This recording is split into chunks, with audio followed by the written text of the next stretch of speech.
अभी आपने मैडम से सुना था विज्ञापन के बारे में, तो ये ऐसा टूल्स बनाया गया है, ऐसा स्मूथली, ऐसा अच्छी तरीके से बनाया गया है, जिसमें इजी वे से आपको ऐड भी दे पाएंगे, ऐड देख भी पाएंगे, और सबसे बड़ी बात है जो दूसरी जगह नहीं है, तो यहाँ से इनकम कर पाएंगे, काफी ह्यूज बड़े इनकम आप यहाँ से कर पाएंगे।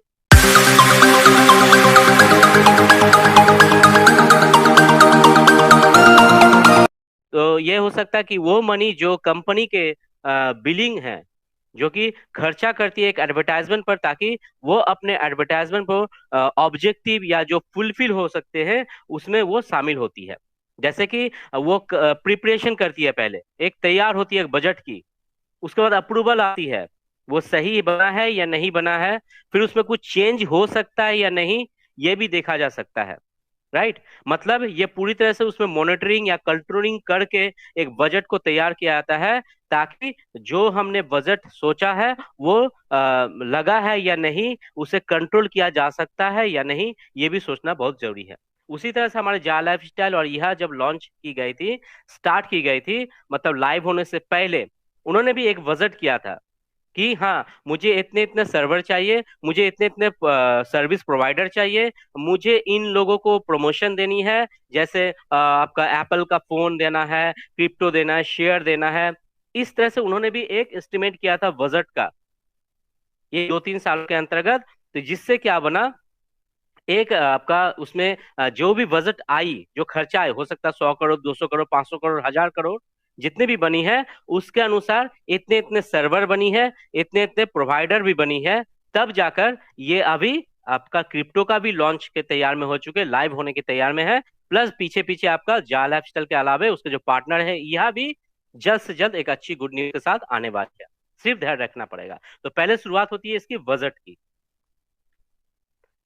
विज्ञापन बजट तैयार करते समय जिस व्यक्ति को कार्य सौंपा जाता है, जिसे जिम्मेदारी दिया जाता है, वो दो बातों पर, दो बुनियादी बातों पर पालन करना पड़ता है। जैसे फर्स्ट, बजट का निर्माण कंपनी के वित्तीय क्षमताओं के साथ होना चाहिए, अन्यथा धन की कमी के कारण निर्धारित की गई योजना अप्रभावित रहेगी। सेकेंड, इसमें विशिष्ट कार्यों के लिए धन के आवंटन पर विशेष रूप से विवरण होना चाहिए। तो ये कुछ बजट थी। तो अब आइए, ये जो बजट चलती है, ठीक है, किस आधार पर चलती है? तो इसमें कुछ टेक्निकल या जार्गन वर्ड्स है, जिसके कारण से आपका एक बजट, बहुत बड़ा एक बजट तैयार हो जाता है। तो आइए, इस बजट का, एडवर्टाइजिंग बजट का कैलकुलेशन किस आधार पर होता है, इसी विषय में थोड़ा सा हम लोग चर्चा करेंगे। CPM, CTR, CPL, CPA, CPI, इस तरह से कुछ जार्गन वर्ड्स हैं, ठीक है। तो आपने बिल्कुल देखा होगा, और देखने के बाद इसे देखने का लगता है कि बहुत ही कठिन है, लेकिन बहुत ही आसान है। जब इनको बारीकी से समझेंगे, इस्तेमाल करने का उपयोग समझेंगे, तो आपको लगेगा ये जो जार्गन जो है, ये जो टेक्निकल वर्ड्स है, ये इस्तेमाल देखने के बाद आपको लगेगा बिल्कुल ये आसान है। ये टूल्स है, ये आपका एडवर्टाइजमेंट इंडस्ट्री में इस्तेमाल किया जा रहा है कंपेन करने के समय। जैसे यहाँ का कंपेन चलता है, उस तरह से इस तरह से जो जार्गन वर्ड्स है, जो टेक्निकल वर्ड्स है, ये सब उसमें काम आती है। तो एडवर्टाइजर का एड को सही पब्लिश करने के माध्यम से टारगेट यूजर तक पहुंचने में इसकी बहुत ही फायदेमंद होता है। इसलिए आपको बेसिक जो तरीके हैं, जो बेसिक को ठीक से समझना बहुत ही जरूरी है, तभी जाकर आप इन्हें और भी बेहतर रूप से समझ पाएंगे। ये सीपीएम, सीपीए, सीपीआई क्या होती है, कैसे कैलकुलेट किया जाता है, इसकी एडवांटेज क्या है, आइए इसी विषय में हम लोग आज चर्चा करते हैं। ये एक अन्य आर्टिकल है जो कि सभी डिजिटल मार्केटिंग के प्लेटफॉर्म में इस्तेमाल होने वाली एक एंक्रोनिस, मतलब एक टेक्निकल या जार्गन वर्ड्स है, सीपीएम, जिसे हम लोग कहते हैं कॉस्ट पर माइल या फिर कॉस्ट पर थाउजेंड। क्या है ये? जहां पर एम का सिंबल होता है 1000 का, अगर हमें इसे रोमन नंबर में लिखे, तब वही ऑनलाइन एडवर्टाइजमेंट के क्षेत्र में आप किसी भी पर्टिकुलर बैनर या लिंक एड में जितने भी इंप्रेशन होते हैं, उसी हिसाब में आप चार्ज कर सकते हैं। ऑनलाइन एडवर्टाइजिंग की भाषा में कहूं, तब से ये कॉस्ट पर 1000 पेज इंप्रेशन को रेफर करता है। सीपीएम असल में नंबर ऑफ क्लिक रजिस्ट्रेशन का रेफर करता है कि किसी भी वेबसाइट में रीडर के द्वारा उसकी जानकारी के लिए एड नेटवर्क, जैसे कि एडसेंस, किसी भी वेबसाइट में किसी भी एड रेवेन्यू को कैलकुलेट करने के लिए सीपीएम का ही इस्तेमाल होती है। अजी आसान शब्दों में कहा जाए कि सीपीएम जो होती है आपका पर थाउजेंड पर जो एडवर्टाइजर हैं उनको कितनी पेमेंट करनी है, इसकी जानकारी या इसकी जो काम होती है वो सीपीएम की ही होती है। अब आते हैं इसकी मेजरमेंट कैसे किया जाता है। सीपीएम को कैसे मेजर किया जाता है, तो ये वो अमाउंट होता है जिसे कि पर थाउजेंड इंप्रेशन के हिसाब से करीब 1000 यूजर की रीच प्रदान किया जाता है। इसे प्राप्त करने का फॉर्मूला यह है कि CPM equal to cost into 1000 divided by target audience, मतलब total ad spend by total measure impression into 1000। और सीपीएम का एम जो है ये एक रोमन नंबर होता है जिसे 1000 के लिए। अब आते हैं सीपीएम के फायदे। सीपीएम के फायदे क्या हैं? सीपीआई या सीपीएम उन एडवर्टाइजर के लिए ज्यादा रिलेटेड होता है जो दूसरे मीडिया या सोर्स जैसे कि रेडियो, टीवी, प्रिंट मीडिया के एनालाइज और एस्टिमेट या फिर व्यूअरशिप लेते हैं, और रीडरशिप के हिसाब से एक बार एडवर्टाइजर इस बात को लेकर राजी हो जाता है कि उसे प्रति 1000 इंप्रेशन में कितने मूल्य का भुगतान करना होगा। ये वही मूल्य होता है जो सीपीएम के गाइडलाइन के हिसाब से देखी जाती है। ये हो गया सीपीएम। अब आते हैं नेक्स्ट सीटीआर। सीटीआर क्या है? Click through rate. ये एक ऐसा तरीका होता है जिसके माध्यम से किसी ऑनलाइन एडवर्टाइजर माने एडवर्टाइजिंग कैंपेन को मेजर किया जाता है। सीटीआर उस परसेंटेज को रेफर किया जाता है जिसमें इसे पाने के लिए नंबर ऑफ यूजर जिन्होंने वेब पेज के एड्स पर क्लिक किया है उसी को डिवाइड किया जाता है नंबर ऑफ टाइम से, कि वो एड पेज में डिलीवर्ड हुए हैं या नहीं।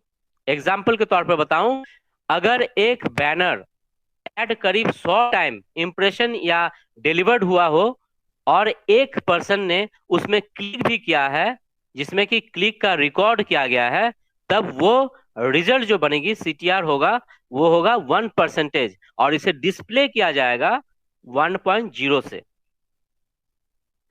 मतलब सीटीआर किसी यूजर को उनके एडवर्टाइजमेंट के क्या इफेक्टिवनेस के विषय में डिटेल्स, लुक और नॉलेज प्रदान करता है। तो ये एक ऐसा मॉडल है जिसके पता चलता है कि कितने प्रतिशत यूजर हैं जो कि एंगेज हैं या व्यू करते हैं, मतलब जैसे यहाँ में कितने लोग ऐड देख रहे हैं या एंगेज हैं, ठीक है, ये इससे पता चल जाता है। तो वेब पेज में स्थिति की किसी पर्टिकुलर ऐड को क्लिक करते हैं। इस मेथड को इस्तेमाल किसी भी ऐड के सक्सेस को एनालाइज करने के लिए किया जाता है।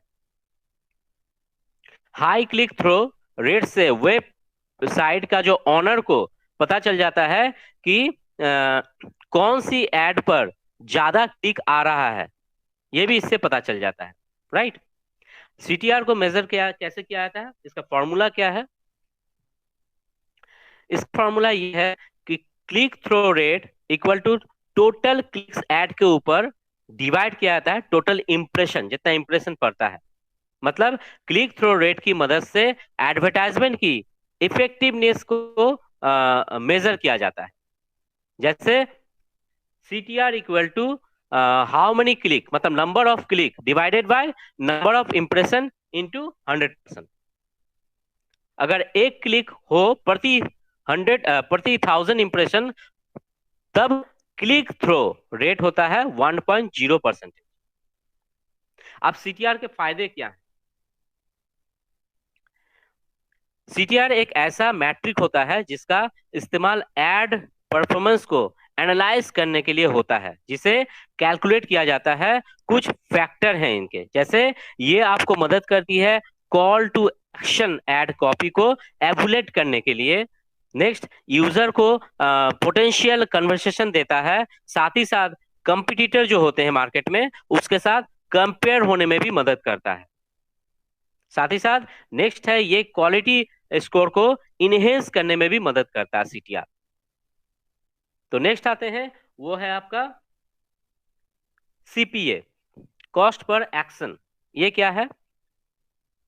एडवर्टाइजिंग एक तरह से परफॉर्मेंस बेस्ड होती है, और ये बिजनेस के एफिलिएट मार्केटिंग सेक्टर में बहुत ही कॉमन होती है। इस प्रकार की पेमेंट स्कीम में पब्लिशर ही पूरा का पूरा रिस्क लेता है। मतलब इसमें एड को रन करने का जो भी रिस्क लेता है वो या आपका पब्लिशर लेता है। इसमें एड को कैसे रन किया जाता है, इससे सबसे ज्यादा इफेक्टिव मार्केटिंग माना जाता है, क्योंकि एडवर्टाइजर को उनके एडवर्टाइजमेंट के लिए तभी पब्लिशर को पैसे देने पड़ते हैं जब उनका कार्य पूरा होता है।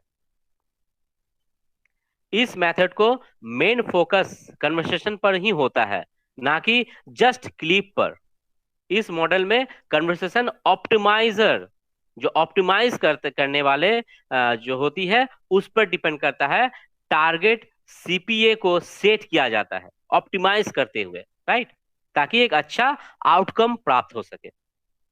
आप सीपीए के फायदे क्या हैं?